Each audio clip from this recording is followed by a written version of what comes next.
The fight for Dune Spice begins. Netflix has its good and bad. And are you wanting a mini fridge from Xbox? All this and more as we reach our next stop, the PCC Multiverse. And we're back with another episode of the PCC Multiverse. This is Gerald Glassford from Pop Culture Cosmos, Inside Sports Fantasy Football, Game Source, and the Lakers Fast Break. We truly appreciate everyone out there listening to all of our shows. And if you can, please give us a 5-star review on Apple Podcasts. Plus, if you can like, share, subscribe, follow, or do anything that you can to support us right here at Pop Culture Cosmos, Vampires and Vitae, the Lakers Fast Break, Game Source, or whatever you can do to support us right here at Pop Culture Cosmos, because we are the #1 tabletop RPG streamer on Facebook. Plus, we've got over 50 radio stations around the world that play our show each and every week, and podcast outlets everywhere. It is sincerely appreciated. But it wouldn't be a PCC Multiverse without my good friend. She is the mastermind, the evil mastermind behind Vampires and Vitae, Whiskey and Wine, what's it? Whiskey and Warlocks and Whiskey, Wizards and Wizards and Wine. There you go. I've got all my W's in my head, and I was trying to make sure I got that right, but I didn't. Warlocks and Whiskey, and Wizards and Wine. Yeah, big on alliteration in this house. Oh my gosh, just too many W's in my head. It is my good friend. It is Melinda Parkhouse. Melinda, thank you for being back on. Of course. Once again. Happy to be here. All right. As our fellow host, just want to let you know when I submit to all the radio stations now that I'd like to get on the air, and we're going to be welcoming a couple here in a little bit, including CBS Radio 1. Thank you so much for joining us, and hopefully getting a couple more latched on here pretty soon. I now present your name as one of the hosts on there. So I just want to make sure to let you know that, yes, I'm sure that now that your name's on there, people will just go ahead and say, you know what, we got to go ahead and sign them up. Oh my God. Absolutely. But how's things going with V&V before we get into the show? Things are going well. We're starting to see some stuff on the stream increase. Also, I'm an audio girl, right? I worked in radio for 20 years. So when you take audio and you have a problem, I can troubleshoot that all day. But as soon as you add video, it puts me out of sorts 10 different ways. So on our first couple of episodes, we've done 3 so far, we have noticed, and thank you to everyone who has let us know about it, that there is a slight sync issue between the audio and the video. So I've been looking at that. I think I know how to fix it. Hopefully it'll be fixed for this weekend. And we're getting new webcams. They'll be delivered today. So hopefully our video quality is going to shoot up quite a bit for this Sunday as well. So, it's a constant learning kind of situation that we find ourselves in. And we really appreciate all of the support and things like that that we get from people. And Gerald, can you just give me like a couple more seconds? There's just something else. Sorry, I should have talked to you about this before. But there's another RPG podcast. They're called Rolling in the Geek. And they are dealing with an immense tragedy right now, actually. Their DM was driving home after a gaming session and was hit by a drunk driver. Oh, my. Yeah. So there's now a table without a leader, and there's a family without a father. Unfortunately. So when you see this week's episode drop on Friday for the podcast version of Vampires and Vitae, there is a link in the episode description. It's really the only thing in the episode description this week. And it will take you to a GoFundMe where you can help support Ken's family. The podcast has been very kind to Vampires and Vitae. So this week's episode is dedicated to them and to the memory of Ken. It felt important for us to do. It's all been done with permission from the guys from Rolling in the Geek. And, when something like this happens to a member of the tabletop RPG family, it's something that we all kind of feel a little bit in the community. So we felt that it was important for us to pay our respects to people who've been so kind to us. So Absolutely, and I'll tell you what. Give me the link, and I'll yeah, put it in the description as well. And I hope absolutely. hopefully people will go ahead and support this because a very unfortunate tragedy, and the tabletop RPG community should band together. And anybody who feels like they should be compelled to do so, to contribute, to help out, please do so. We would be greatly appreciated. I do want to let you know, Melinda, as far as on the air, your notifications are coming through on the audio. Oh no, I don't even know how to stop that. Okay, hang on. Um,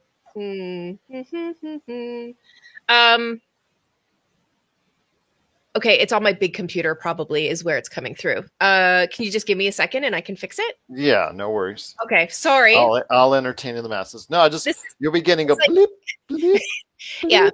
Well, I'm sure there's like 3 different things that I was working on today, and apparently we can end the stream and restart it if you want. no, that's not necessary. It's It's just, only 6 minutes in. I mean, all of a sudden, everybody is getting all of the messages that I've been sending all morning. So I think they're just, Okay. yeah. So just give me a second, and I'll mute that. I'll be right back. Okay. Sorry. I will entertain the masses. Please go ahead and support, like we said, the link that we're going to be providing in the podcast description to help that family. Again, the tabletop RPG community is devastated by what went on, but we here at the Pop Culture Cosmos want to go ahead and help out by providing that link to them, to you listeners out there. So go ahead and please support us if you can. It's going to be a great episode. We have everyone out, and our respects to the family and our condolences to the family from all of us here at the Pop Culture Cosmos. But it is going to be a great episode we have for everyone out there today. We are looking forward to bringing you all the great action that's out there, including talking about Dune, which hits theaters this weekend. We're excited for it. How excited? We'll tell you coming up here in a bit. Plus, also as well, we're going to be talking about a lot of great things, including Netflix. Netflix has its highs and Netflix has its lows when it comes to the numbers and controversy. They had a little bit of each this week, so we'll talk about that coming up on the show as well. After a long wait, the video game world finally gets an Uncharted movie that's coming in 2022. So we got blessed, and I will put that in quotations, for the Uncharted trailer. So I will be talking a little bit about the Uncharted trailer. I know Melinda has thoughts on the Uncharted trailer. I will go ahead and share some today and definitely some on the Monday show because Josh and I have been talking about this for 5 years. Has this met my expectations in one way or another? We'll find out on the show as well. But also, hey, Degenerate 2018 is here. Hello, Jamie. Hope all is well with you, my friend. We're also going to be talking about Xbox 20, their 20th anniversary stream that they'll be doing in November. That's going to be great. We're going to be talking a little bit about that, but more so about the cool things that they added on to it as far as the cool things that they started promoting. We'll talk about what items you can get as far as in the Xbox land, including one that's selling like hotcakes, or shall I say cold cakes. Will come up on the show as well. Oh, thank you, Degenerate, for going ahead and subbing to us on Twitch. We truly appreciate it. Cannot thank you enough for doing so. Melinda, are we back on? Yes, and it should be okay. I think I've done it correctly. Okay, all right. We'll also be talking about a couple more things, including why The Last Man being canceled and why that is a problem for Hollywood. We'll also talk about that, but also as well, we're going to be talking to Mark Morales. He's an upcoming director, and I want you to type this in while we go ahead, Melinda, and talk about this just real quick. He's going to be talking about the Clown Motel in Tonopah. Why? Because his first major project, his first film, is going to be a horror film shot at the Clown Motel entitled 521 North Main Street. That's coming up on the show. He's going to talk about that. That's a little bit different, a little bit offbeat, but I'm glad I got a chance to sit down with Mark, and we're going to be talking about that on this show as well. Clown Motel. Yeah, I'm already terrified. Yes. Well, if you look it up in Tonopah, you'll understand why. Oh gosh. It's there. It's there. It's different, that's for sure. What about RazorCon? RazorCon, I'm going to go ahead and I'm going to go ahead and debut RazorCon, the info on RazorCon coming up on Monday's show. So Monday's show, we're going to go ahead and dedicate on RazorCon because there's a lot of things that came out from there for the Razor fans that are out there. I'm going to go ahead and focus on some other stuff this as well, Jamie. But the Clown Motel. Jamie's all set to go to the Clown Motel. Interesting indeed. But Melinda, first thing on the list, I think has to come into play, and that is the Marvel movie delays. Yes, everything delayed. Yes, everything was delayed. Yeah, wow. Well, Kevin Feige at the premiere of the Eternals, which wasn't delayed. Well, actually, it was kind of delayed already, but now it's still coming out November 5th.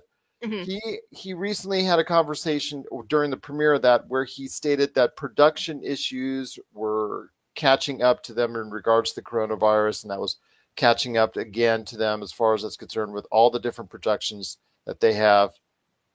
I'll tell you what, Jamie, if that's the case, I will talk to you on Saturday for it, and we'll go ahead and tape it for the Monday show. How about that? And we'll talk RazorCon. All right? We got something to talk about. You said you wanted to talk on Saturday, so we'll talk on Saturday about RazorCon. How does that sound? Okay, I was still waiting for an answer. But while I do, there were still major movie delays right here on as far as Disney's concerned. Let me give everybody the lowdown on what's going on with the different release delays on that. First, we have, I think the major one everybody's talking about is Doctor Strange and the Multiverse of Madness, which got moved back from March to May. So now it's coming out May 6th. You got Thor, Love and Thunder, which got moved from May to July. I know, I'm sorry. No Chris Hemsworth for you until July, Melinda. I'm sorry. Black Panther, Wakanda Forever. That moves from July to November. And the Marvels are moving from November to February. And Ant-Man and the Wasp, Quantumania, that moves from February to July of 2023. Wow. So that's a big step in the wrong direction. And like I said, the Marvels comes out. The Marvels got pushed back from November 2022 to February 2023. They've also got listed several untitled Marvel Disneys on the slate, and they've either been removed or pushed back entirely. So yeah, the unnamed projects, right? Yes, that always gets me very curious what those unnamed properties are. Yeah. But the worst one of the deal, the individual movie that got hurt the most was not a Marvel movie, but Indiana Jones 5, which got pushed back from July 2022 to June of 2023. Oof. Yes, that's a big hit for all you Harrison Ford fans. Wow. Very disappointing. Degenerate 2018 seems like February is going to kick off the summer. Well, it's going to kick off for video game fans. And also DC, I know, has still stuff on the way in the early part of the year. But as far as Marvel, their movie slate doesn't really begin for 2022 until May. So everybody enjoy the Eternals at the movie screens while they can, because it's going to be until May until we get our next Marvel movie after that. Your thoughts on the bump backs for Marvel and also the big bump back for Indiana Jones? Yeah, too bad about the big bump back, because that's a huge one for Indiana Jones. My gosh, it's a year. Yeah, maybe the injury to Harrison Ford and the shoulder injury, I believe, that he suffered, that might have been part of the reason in the fray, but just very disappointing. Just very disappointing to see. But again, I think that they'll go ahead and supplement that with Disney Plus. They're going to have the Boba Fett in December. They're going to have the Mandalorian come back in early 2022. Mm-hmm. They'll have Marvel series, I believe, behind and after Hawkeye that comes out. So they've got stuff on the way. I hope to fill that slot. Yeah. Well, I mean, some of these delays aren't too bad, though. Like May to July, that's not so bad. That's just a couple of months. And that's long enough to, I would imagine, put a little more spit and shine on the final project of those movies, especially if these delays are caused by complications from, production elements because of COVID. I think it's kind of understandable. It is understandable. You knew it's going to be catching up, especially because Marvel had so much back to back. Yeah. And I think quite ambitious schedule anyway. Yeah, so I think it's going to be something they're going to let at least for a little bit of breathing room before they hit you up with a whole bunch of stuff again. I'm just worried about the continuity of it all, because you've got Spider-Man coming in December from Sony. Right. So, and then you got Mobius, excuse me, then you got Morbius coming in January. So as far as on the Sony Marvel end. So hopefully that will help also fill that gap for the traditional MCU. Hmm. Yeah. Well, yeah. Well, it'll definitely sate some appetites, I would imagine. Well, that's for sure indeed. But what are your thoughts out there on the delays for many of the Marvel films and, of course, the big one for Indiana Jones 5? Please share us your thoughts, popculturecosmos at yahoo.com. Well, Melinda, there's so much more to talk about on today's program. The movie, which you and I have been looking forward to for weeks now, is finally here in the United States after doing very, very well overseas, and that is Dune. Hmm. You have seen some of the reactions to it. I The have. reviews are pretty good, especially when it concerns the imagery, the cinematography. This is something that, from those who like one of our favorite films here, Blade Runner 2049, and the visual effects and just the design and the cinematography of that film, the duo of Roger Deakins and Denis Villeneuve, they are back, and I'll tell you what, Dune is looking better than ever. It really is. And one of the, I have to steal it, and I apologize because I can't remember this particular YouTuber's name. Shame on me. But he said that the movie was an orgasmic visual and audio experience of galactic proportions. Okay. That's how they should just sell the movie. Yeah, I don't think they can. I don't think they can put that on a bullet point there as far as on the commercial. Yeah, I don't think that'll work.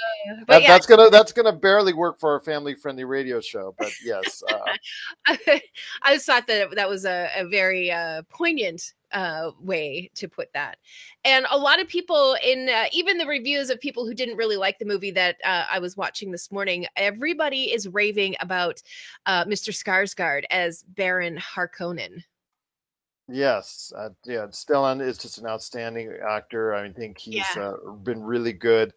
Sometimes underutilized in the MCU stuff that he's done, but Hmm. yes, I mean this movie is something that after a very campy and really kind of bad 1980s movie where they tried to cram the whole book series into one film. And then you had a TV miniseries that was, I think, around the turn of the century, around 2000, 2001, that was also not that great. Hopefully, this will be a definitive reimagining of what the book series should have been like. And they're not sure if we're going to get the second movie. Oh, they'll get the second movie. What? They're not sure. They don't know. It all depends on how this movie does. It's But already doing well across the seas, so. yeah, I mean, and the actors in the movie, the talent is absolutely stacked. Yeah. And a lot of people are saying that the performances and the way that the characters were written for the screenplay, everything, all of the characters have depth, and you understand and grow to really love the characters by the end of the first movie. So everything that I'm reading is getting me very excited for the movie. I can't wait. It is getting me very excited too. It's a loaded cast, like you said, probably one of the most loaded casts it's been in a long, long time. To me, it's just incredible how they could get so many actors. Like, first off, Timothy Chalamet and his hair. Let's go ahead. Let's not forget about his hair. Then you have Zendaya. You have so many different Oscar Isaac. You have just so many different Jason Momoa. You have Oscar Isaac. Like I said, Rebecca Ferguson. You Hmm. have so many different things going on there. Josh Brolin. My gosh, the list goes on. Like you said, Stellan Skarsgård. You have so many well-known actors as a part of this that wanted to go ahead and be a part of this. It's just amazing, and I'm looking forward to it. It's going to be a visual spectacle. Hmm. Last week, when it came to Halloween Kills, one of the things we didn't note that I noted on the Monday show is that it was day and date on Peacock, which I don't think a lot of people knew. Oh, But see, like you didn't know. I forgot about it. I reported on it sometime back, and I forgot about it okay. because of the fact that it wasn't heavily advertised for Peacock, and that's why one of the reasons why that's one of the reasons why I think that it earned $50 million and did so well and overperformed the box office because the fact that not too many people knew it was on Peacock. Well, a lot of people know that this movie is coming day and date on HBO Max. In fact, actually, if you're listening to us, you're about 2 hours away from actually being able to see it on HBO Max. So That to me could be an issue. It's also but it looks like it's going to be trending still in the right direction. They're still expecting around a 60 to $70 million haul in the U.S. I think Hmm. if it does that, I think you could pretty much assure yourself a second movie because of the fact that it's done very well overseas. Yeah.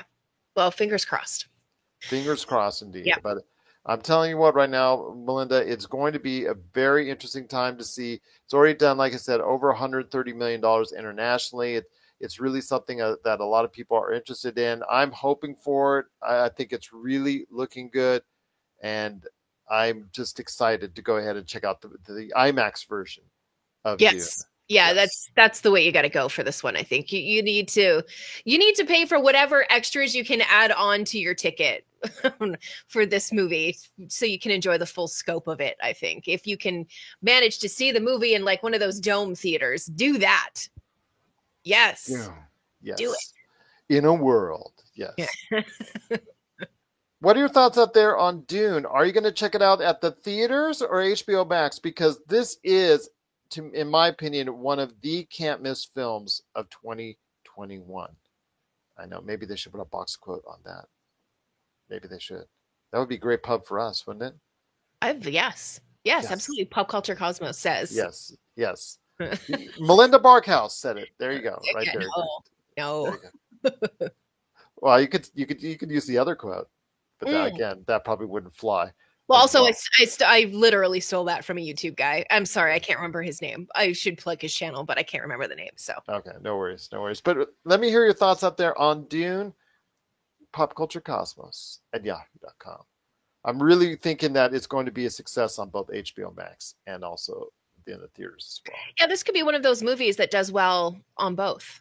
Absolutely. I'm looking Instead of forward to one it. hurting the other, it could I amplify. might actually see it on both, just to be clear. I might actually, that's how much I'm excited for it. Yeah, it's not a bad idea. And then you could compare the theater experience with the at-home experience. There you go. There you go, indeed. There's something there. There's something there. But please share us your thoughts on Dune, Pop Culture Cosmos at yahoo.com.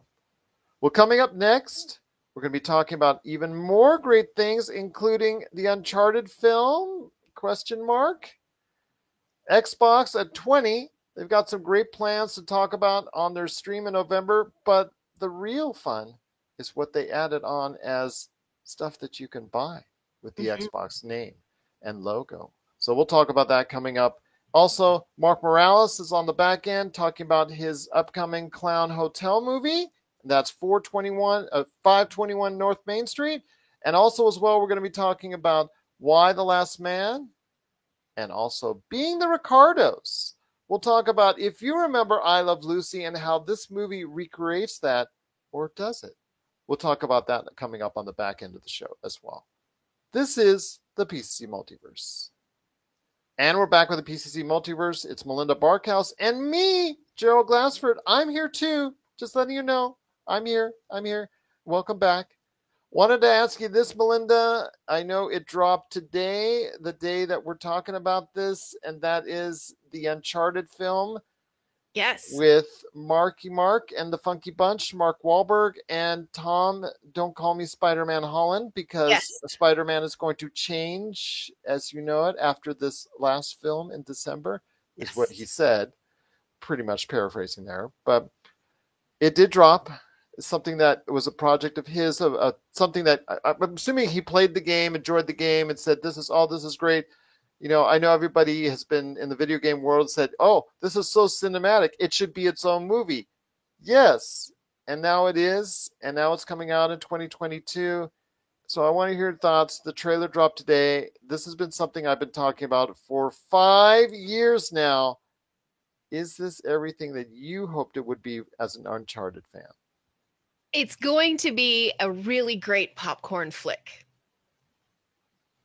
Okay. There's another box quote right there for you. This is full. Our show's full of box quotes today. Yeah, right. No, I that's the impression that I got when I watched the trailer today. I was like, this is going to be a great movie to kick back, drink some sodas, and have some popcorn, maybe even some almond M&Ms, and just enjoy, looking at pretty people on a big screen. It's going to be perfect for that. Okay, I'm glad you're really getting into it. I know Degenerate 2018, Jamie out there in the chat board, he actually relayed to me that he's excited for it. Mhm. This is something that before you came on in previous episodes, when we first heard that Tom Holland was going to take up the role of Nathan Drake in one of my two favorite all-time video game series. As you can Mhm. see, I have Mass Effect on right here, right behind me. Yes. But if you cannot see, and I'm going to show this to our video audience, right there next to it is my Uncharted 3 standee, Hey. which is Uncharted 3 for me is my all-time favorite game. Amazing. So I'm just going to say this, that I was not pleased when Tom Holland took up the role of Nathan Drake and when it was Really? announced, Hmm. because I think it just comes, he's just too young for the role. I think his Sure. role should be for a modern Nathan Drake.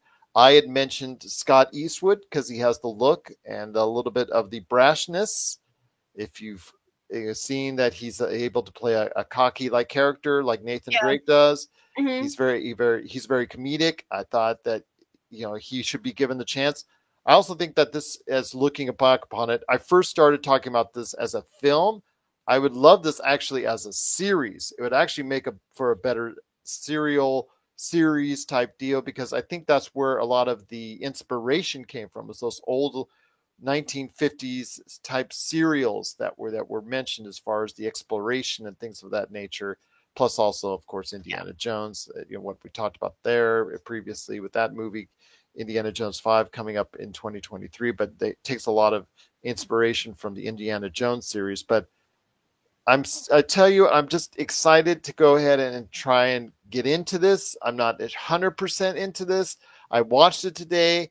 It takes some things from the video games and it creates a lot on its own. That's the part I'm not really sure about. Marky Mark's and Mr. Mark Wahlberg's Sully is going to be a character where he's a lot more snarky and a lot, I don't know. I'm just really not 100% sold on Uncharted. I didn't think I was going to be, Mhm. and I certainly am not after watching this trailer. And you know what, that's completely fine, but as a casual fan of those games, I, like I said, I think it's going to be a really great movie to understand that you're not going for a cinematic masterpiece. You're going to, shut the brain off for a while, enjoy, pretty people on a screen, and eat some popcorn and have some soda. That's, as long as you walk into it thinking about that, I think you're going to do just fine when you go see the movie. But the problem is, Melinda, there's that project out there of yours, like Mhm. Vampires and Vitae, that you want to see realized on the screen. Maybe it's Warlocks and Whiskey. Maybe it's Women in Wine. I don't know. It's just that project you want to see materialized on the screen, and it's not there. It's not there yet. Not quite there yet. I don't see it. I just think that Tom Holland wasn't the right guy for playing Nathan Drake. I just think this is he's a big star. He wants to do it, and he got his chance to do it. I Yeah. just think that it's not the right fit and doesn't feel right to me. But as someone who has worshipped and just basically outsaid at nauseum how wonderful the Uncharted series is, Sure. I'm very concerned. But I'm going to talk about more about this on the Monday show Yeah, sure. with And Josh, because I know he'll have thoughts on it as well. didn't they do something that was, a little bit self-aware in the trailer, where Mark Wahlberg asks him if he's not too young to be a bartender? Aren't you a little young to be a bartender? And he Yeah, clicks back, aren't you a bit old to be going to prom? I yeah. mean, come on, come on, come Come on, on, come come on, on, come come on, come on. on. All right. Well, again, I'm hoping for the success for this because of the fact that video game movies as a whole have really not performed well over the years.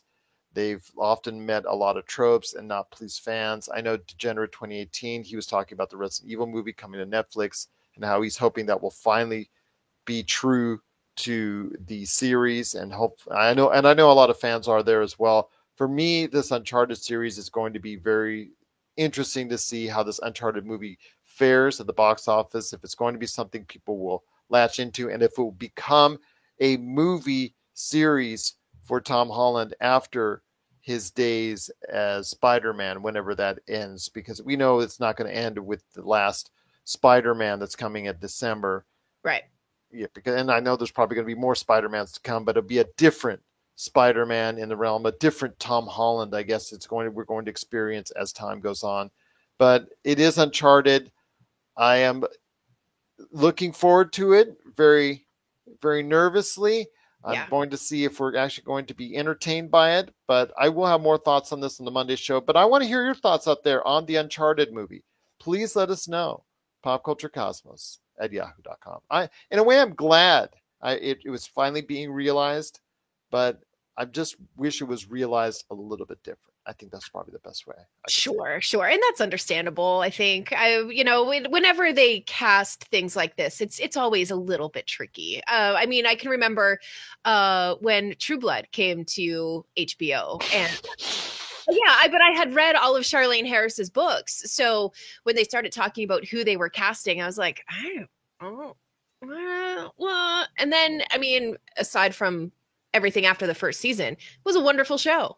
And there are homages to the video game series in it. It is not entirely different. Yeah, absolutely. And I think that it may not be what you're expecting, but you may still be pleasantly surprised. So okay, all right. As long as I will be. Come on, I can't be the optimist here.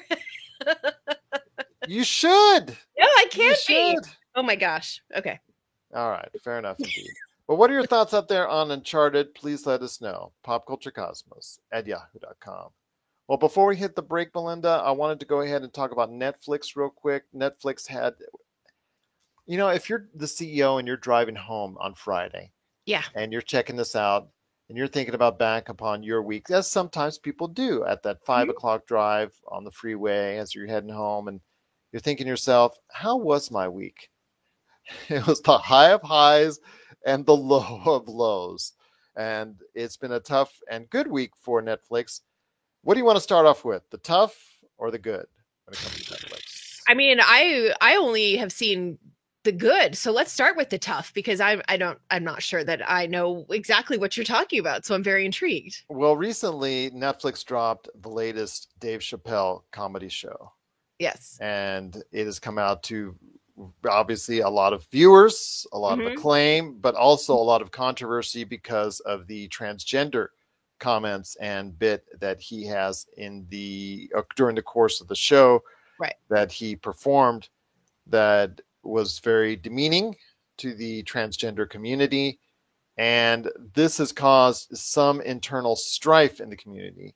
And the CEO, paraphrasing here, originally made a statement in an internal memo stating that it's doing outstanding numbers for Netflix, and that it's what was said by Dave Chappelle in the stand-up comedy routine was not to be taken seriously, and that it's going to do no real world harm, I think was his exact quote. I'm not 100% sure, but I think it was something to that effect.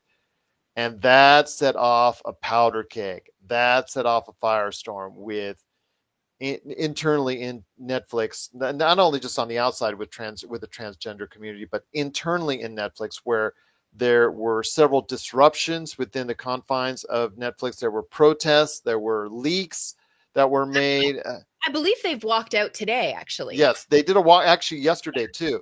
Yesterday? They did a walkout. Yeah, they did a walkout yesterday as far as employees were backed by several non-transgender employees supporting the transgender community in regards to this. So it's been a hot button issue. The Netflix CEOs had to backtrack on some of his statements, of course.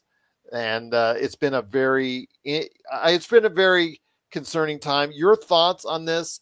Again, trying to put this in perspective, there were some very demeaning comments towards the transgender community as part of the comedy routine. And that's something that has been in comedy routines as far as disparaging a certain community for decades. Yeah. I didn't say it made it right. I'm not saying it makes it wrong. I didn't say it made it right either.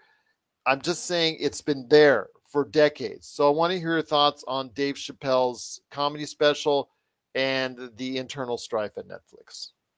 Yeah, the internal strife at Netflix, I think, is a reflection of, the mood, I think, of how people are reacting to these more I don't mean to trivialize, and I hope that that's not the way that this is coming across, but the more sensitive topics, you have to, um, you have to be responsible for what you say and what you talk about. And in a time where accountability is such a huge thing, if you can't um, fully support something that is on whether it's a Netflix service or something that you hear on even a podcast, if you can't fully back it, then I'm not sure why it's on your service.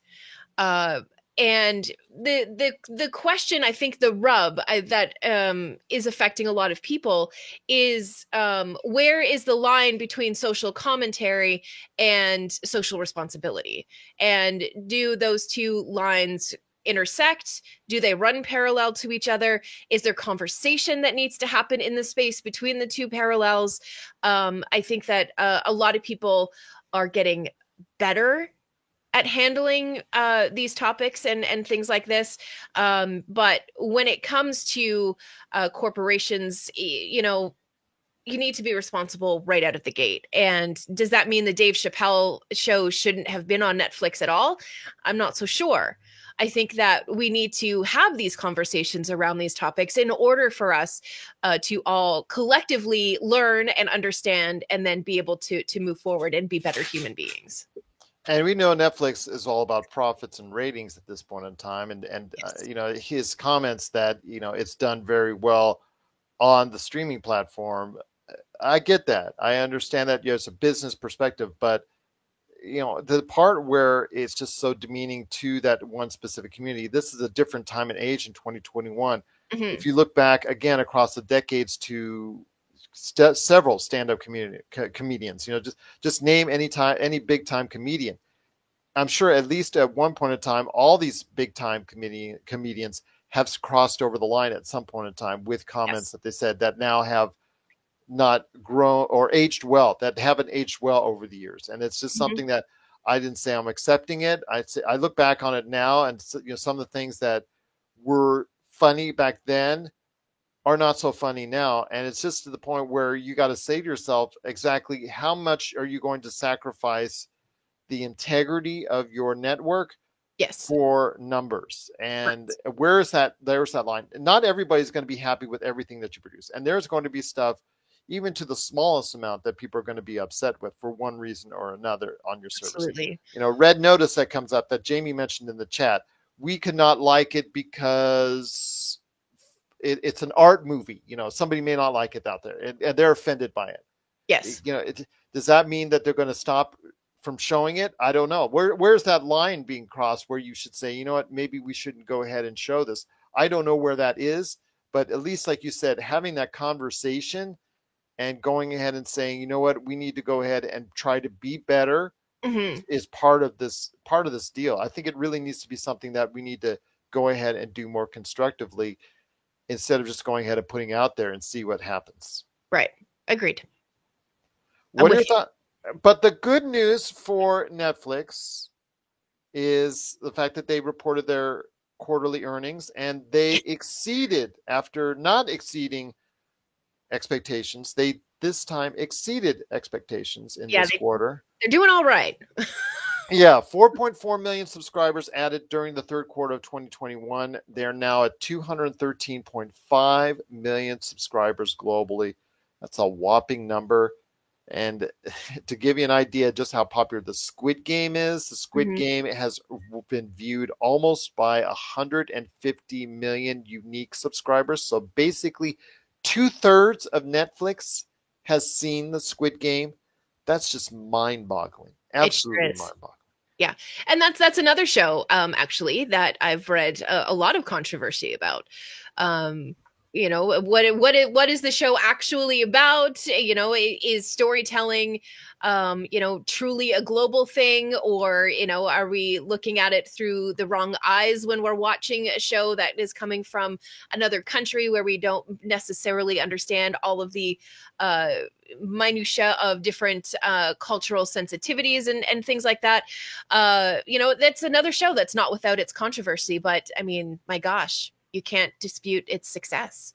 Absolutely. As we did a couple weeks ago. We were early on the Squid Game train. Yeah. There you So go. good. It was so good. So dark, so twisted, and so good. You know, if it had come out in, let's say, May, I think it would have been the best-selling Halloween costume. As far as with the pink outfits, with the black in the, Well, as far as the white, black mask white, and on. yeah, white slip-on Vans. Their sales have gone through the roof, and searches for tracksuits in the color teal have also gone up. It's a crazy number. It's like 1,258% or something. Is it teal or is it pinkish? It looks pinkish to me. Well, yes, the tracksuits of the people who are participating, the contestants. Okay, but I was talking about the soldier dudes. You know, yeah, the ones, the PlayStation yes, things out there. yes. Yeah. The previous winners. Hint, Yes. hint. Yes. Yes. Spoilers. I was going to say, wait a minute. Yes. But we want to hear your thoughts on the ups and downs for Netflix this week. Please share us your thoughts. And this is really a hot button issue, especially when it concerns the Dave Chappelle comments that were made during his recent special. So please, we want to hear your thoughts on this. popculturecosmos@yahoo.com. Well, coming up next is a quick interview we have with Mark Morales, who's directing his upcoming feature based off the Clown Hotel in Tonopah called 521 North Main Street. We'll talk about that and some other things that he's up to coming up after the break. And then after that, we're going to close out the show with Xbox 20, Why the Last Man, and Being the Ricardos. This is the PCC Multiverse. And we're back with the show. It's the PCC Multiverse. Want to thank so much Mark Morales, who appeared on the audio portion of the program. Want to thank him so much for stopping by. Also want to make sure that everybody knows that, again, we are the #1 tabletop RPG streamer on Facebook, and to check out Melinda's great shows. I'm going to try this again. All right, I'm going to try this again. Warlocks and Whiskey and Wizards and Wine. Hey, yes. For some reason, it's just been, I remember it on Monday, but I don't remember it on Thursday when we record. That's just. Also, I am looking for some new players for Warlocks and Whiskey as well, by the way. So with Warlocks and Whiskey, it's one shots, so you're not committed to a year-long thing. If you want to just drop in for a couple of games here and there, that's what Warlocks and Whiskey is for. So let us know if you're interested in joining the game. I need like 3 or 4 more players.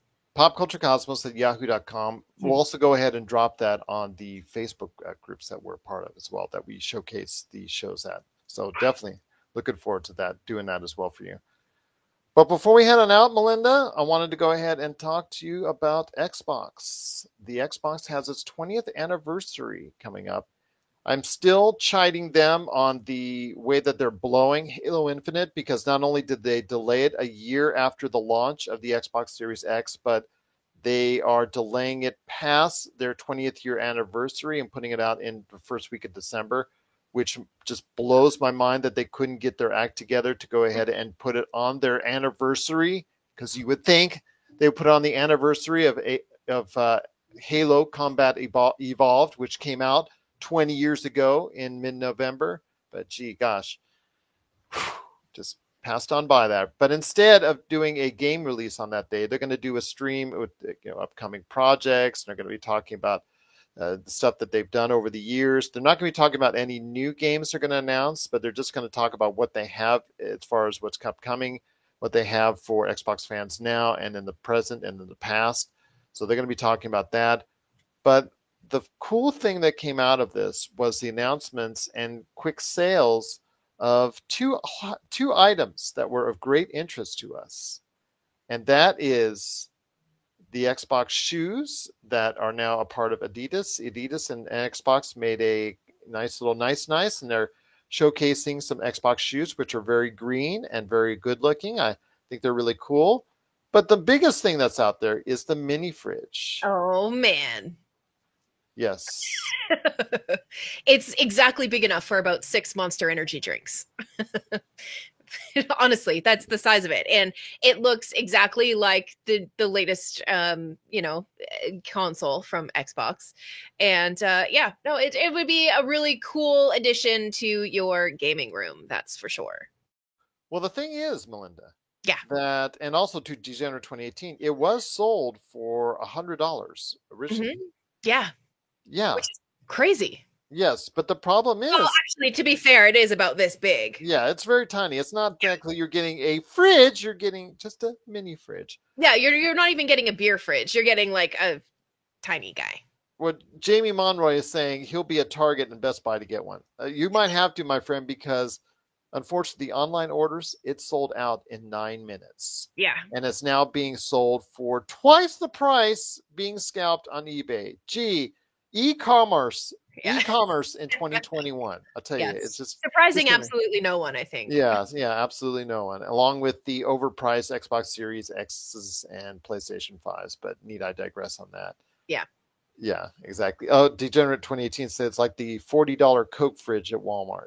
Mm, Well, yeah, could be. But it you is. know, with Xbox, it is 20 years of Xbox. Your thoughts next month on the Xbox 20 presentation? To me, I'm going to like what I see because it also remembers a lot of things from the past for Xbox throughout the years. It will mention obviously a lot about Halo Infinite and has some Mm, news there. Unfortunately, they're saying up front that they're not going to drop any new game information, which I think is a missed opportunity. huge But opportunity. yeah, a huge opportunity. But your thoughts on Xbox 20? I think that if a state of the nation, if you will, is a great way to celebrate 20 years in business, and a look back in retrospect about the things that Xbox has done, and a peek into some of the things that they have planned for the future. I think it's going to be great, and I'm looking forward to tuning in. Full disclosure, though, I am a PlayStation girl, so. I don't know that I'll be hooked into anything that they're selling, but I'm definitely going to be interested enough to watch it and check it out. I've had all the systems throughout the previous years as far as the PlayStation 4. I currently have the Xbox One and I have the Nintendo Switch. I want the PlayStation 5 and the Xbox Series, but if you had to lean me into one right now that I'm going to get first, I'm going to say it's the Xbox Series because of Xbox Games Pass. And I think Yeah, that's something that is going to be in this generation more of an equalizer. I know PlayStation 5 has gotten off to a quick start, but Xbox has done better than what they did even in the Xbox One era or the Xbox 360 era or the original Xbox era because of the Xbox Games Pass.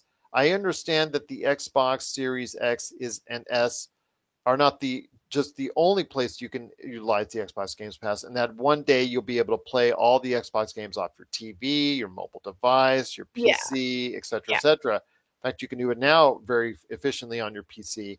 But Hmm. I'm just going to say that I think the goal of them is going to be ultimately not the Xbox Series X, but the Xbox Games Pass, and how that subscription basis, which kind of disappointed this past quarter when they announced their numbers, it did not meet expectations, although it exceeded last year their expectations. But so far this year, it's not quite met the expectations. I think it's because of the fact that the game releases have not been plentiful to Xbox Game Pass. So Sure, I yeah. think that's part of the reason. But Mhm. once that ramps up, I think that Xbox Games Pass will be a hit with gamers once again. Yeah, I agree. And you just reminded me that I need to get a new PlayStation controller because it's not charging my battery anymore. Sorry, Oops. I'm just going to make a little note here for myself as I talk about being a PlayStation girl.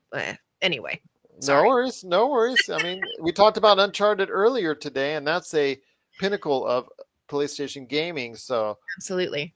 Place. Degenerate 2018 says honestly he still wants to get his hands on a PS5 and an Xbox, but truth be told, he really wants to get an Oculus for his PC. Yeah, me too, dude. With you on that. I'm still VR is a hard sell. It always has been and always Mhm. will be for me. But I maybe eventually we I drop want it. to play But the lightsaber game so bad. Anyway, sorry. all right, for me it's all about again the Xbox Games Pass because I think that is the best value in gaming. The Xbox to me, at least during over the course of the previous generations, has been the better value, whether it's the console itself or the program behind it. But PlayStation has only needed to throw out its PlayStation logo, and seemingly since the PlayStation 3's eh, middling thoughts and reviews by people out there, the PlayStation 4 has been a big hit, obviously selling over 100 million Yeah. units worldwide, something which Xbox has yet to achieve. So I'm I'm hopeful that Xbox 20 will be that, not only that celebration of the previous 20 years, Hmm. but will do something to set things right. Because with Halo Infinite and how they've messed that up, in my opinion, I think they need all the help they can get. I'm with you. Sorry, again, PlayStation girl. There you go. Well, that's okay. That's okay. Choosing sides, choosing sides. I like to be Switzerland when it comes to video game as much as I can, Yeah. because I love so many things on the PlayStation as well. So, Hmm. your thoughts out there on Xbox at 20? Are you going to get your hands on the mini fridge, or are you going to tie your laces up on those brand new sweet looking Xbox shoes from Adidas? Please share us your thoughts. PopCultureCosmos at yahoo.com. Well, it's been a great episode, but a couple last things before we head on out, Melinda, and something I did want to touch on you because of the importance I think it has in the movie industry. We did stave off a strike. I did want to mention that again. The IATSE strike was averted on Monday, and I'm like, Yeah. thank you so much to everyone out there for them coming to an agreement on that, because it is just something that I was very concerned about, it halting the entertainment world to a stop. But one of the things I did want to go ahead and mention was, before we headed out, Degenerate 2018, he says he's not sure that Nintendo Online is worth it through the increase. He doesn't think the Genesis and other things are good enough to warrant the increase. I know that that's coming up. That's something I think I will talk about as well, Jamie, when I meet with you on Saturday. And I mean, yeah, you get Animal Crossing, but again, yeah, we'll talk more about your thoughts on that coming up on Saturday, then, my friend. No problem. Sounds like you have a bone to pick with Nintendo, but that's a altogether different story. But before we head on out, Melinda, I want to ask you this in regards to Y: The Last Man, which is a series that FX was out there, and it was something that I don't think got the reception that it was hoping to get, because it was announced before the season ends that the show is already canceled and that they're only going to show the remaining episodes. This show, in my opinion, would have been such a great hallmark for women as in entertainment everywhere, because the fact that it's predominantly not only in front of the camera but behind the camera, a predominant women and female driven production. Hmm. And to cancel this, I think, speaks more about the future for this. Will Hollywood jump on an all female or predominantly female production as quickly as they jumped on Y: The Last Man? I think, as I told you before we went on the air, it's not thinking as far as the women in the show. The women in the show had their own storylines, and really some good things that were going on there. It was the last man himself, the cisgender individual that was on there. I just think he was very annoying. I Hmm. think he was not really well played out, and I think it was not compelling for viewers to watch and stick with. And I think that's probably ultimately the reason why The Last Man ultimately failed. Well, sure. And if you have a show that is predominantly female, in front of and behind the camera, why are you naming it The Last Man? I that seems strange to me right out of the gate, but I digress. I honestly I haven't watched the show. Now that it's been canceled already, like, I'll probably go on and check it out and see if it is as bad as, canceling it a few episodes in is and see if that was warranted or not. But as far as it tarnishing female heavy productions in Hollywood, I Do you don't think it will? I don't think so. I mean, you have Reese Witherspoon, her production company, Yes. backs female-led projects and things like that. And I know that there are a few other actresses who are very much, focusing a lot of their production and behind-the-scenes work on those female-led projects. So I don't think that it's going to tarnish that. I think that this could have just been something that was not firing on all cylinders right out of the gate. Well, I don't want anything to slow down the wheels of progress when it comes Mhm. to male and female in entertainment, as far as equal pay, equal work, equal situations for both the male and female in the environment. And Yeah. obviously, women have had to fight an uphill battle in regards to this. I mean, we saw what Scarlett Johansson had to do in order to go ahead and try and get a the paycheck she feels that she deserves. We've seen so many times over the course of the years and the course of the decades how Hollywood has been very misogynistic over the way that they've treated as far as women is concerned. And that it should be an equal platform. It should be an equal thing as far as not only in pay, but work, but also opportunities for the female community that's out there, and to be able to exceed and advance in the entertainment world. I want to see this as a guy who has two awesome daughters that may want to go into that realm someday. They've not fully made up their mind what they want to do in life. So if they decide tomorrow that they want to go in entertainment, I want them to be able to have the best chances possible to succeed and the best platform as possible to succeed. Yeah. I really don't think, I mean, okay, let me rephrase that. I really hope that this, misstep with this show isn't enough for, Hollywood to just take their big red pen and put a slash through all of those female heavy projects. I don't think that that's going to be the case.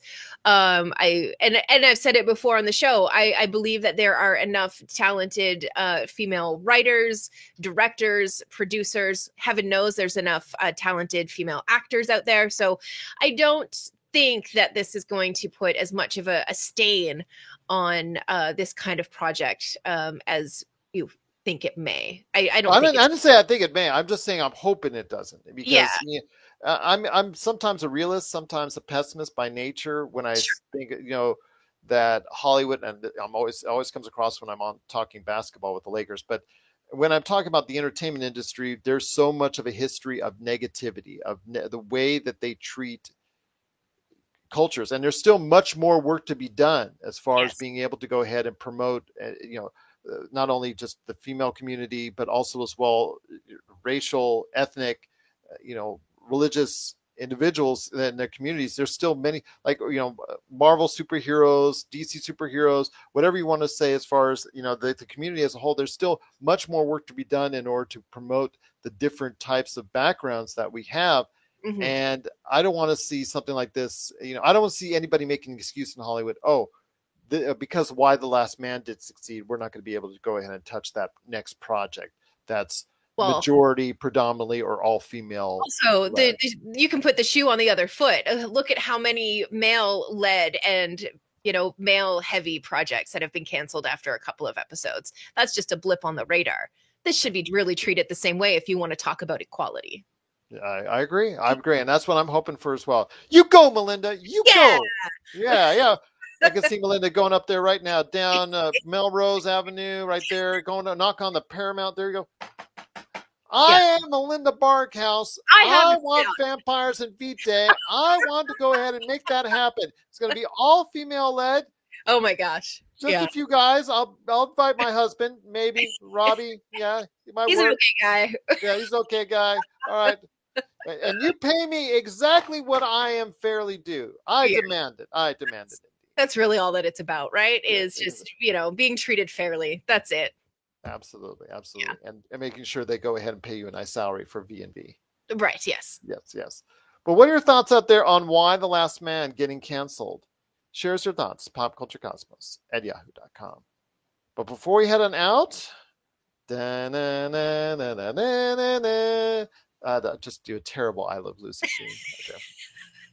Being the Ricardos trailer, it dropped. I know that a lot of people may have not caught that, but it is a interesting project coming up for Amazon Prime, and I was really surprised that Amazon Prime did pick this up, and I'm very happy that they did. But people seem to forget that I Love Lucy is the most popular television show of all time. And in fact, that is still being played in hundreds of countries all around the world as of today. Is still mind-numbing that you will see it in a different language somewhere in the world, probably right now as we speak. Yes, absolutely. And Lucille Ball and Star Trek have a deep history as well. It's just crazy. It's just crazy. But I will say this, that it's still like I said, the popularity of the show is just tremendous. And I want to ask you this before we head on out. Being the Ricardos trailer dropped, and Nicole Kidman is playing the definitive role of Lucille Ball. I guess it's probably the most intimidating role you could probably get because of the fact that she did so well in Hollywood. And this goes back to our previous conversation on Y: The Last Man. She was a woman in Hollywood who had power that very few other women had at that point in time. So I want to hear your thoughts on this. I am really excited to see this. I understand that this may not connect with a younger audience, but I'm hoping that they will get a chance to see this to give them a little bit of idea about the history of entertainment and the world of television. Absolutely. And I think that did you watch Nine Perfect Strangers No. on Hulu? Okay, you should watch at least watch a few episodes, because if anybody is looking at this and going, Nicole Kidman is Lucille Ball, I don't know if she's got the chops. Watch that show on Hulu, and then we'll talk about whether or not you feel that Nicole Kidman has the chops. She is terrifying in that show. She is terrifying. A lot of people, when we found out that Nicole Kidman was going to sing in Moulin Rouge, everybody was like, "Oh, come on!" And then she proved us all wrong. She can carry a tune, and look at how well that movie did. So, Nicole Kidman doubters, this is not the time for you to pipe up. They came up when she was announced. When she was announced, there were a lot of doubters. Absolutely. You got a taste of that, what she can do in the trailer already. Javier Bardem starring as Desi Arnaz, someone who was by her side for so many years as husband and wife. Yep. J.K. Simmons plays Fred, and it's a nice cast that's coming along with it. But I'm very intrigued with this show. I'm really kind of enjoying it. What I'm seeing, I'm really excited for it. I'm hoping for the best for this, because again, it gives you a little bit of a look for younger audiences out there on the history of television. Yeah, it really does. And I know I'm excited to see what Nicole Kidman is going to do with this role, and how she approaches playing Lucille Ball. I think it's going to be amazing. I'm very excited for it. Degenerate 2018 says, yeah, then there's Eyes Wide Shut. Well, they can't all be hits. Okay, that's true. But being the Ricardos is coming to Amazon Prime, and when that comes out, we'll go ahead and give it a review, our thoughts on it, because I'm really excited to go ahead and check out this project. But what are your thoughts on Being the Ricardos? Please share us your thoughts. popculturecosmos@yahoo.com.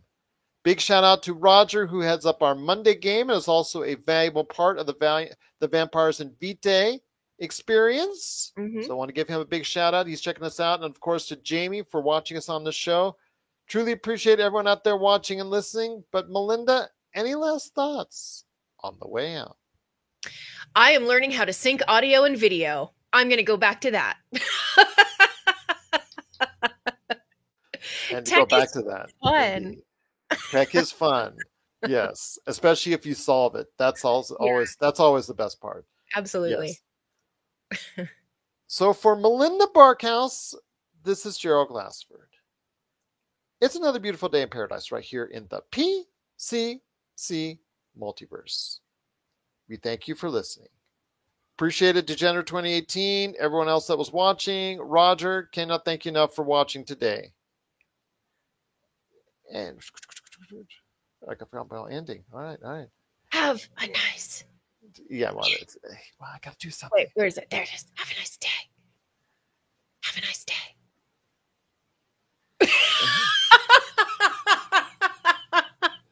Oh, and I know we got the best one. And here's hoping you have yourself a great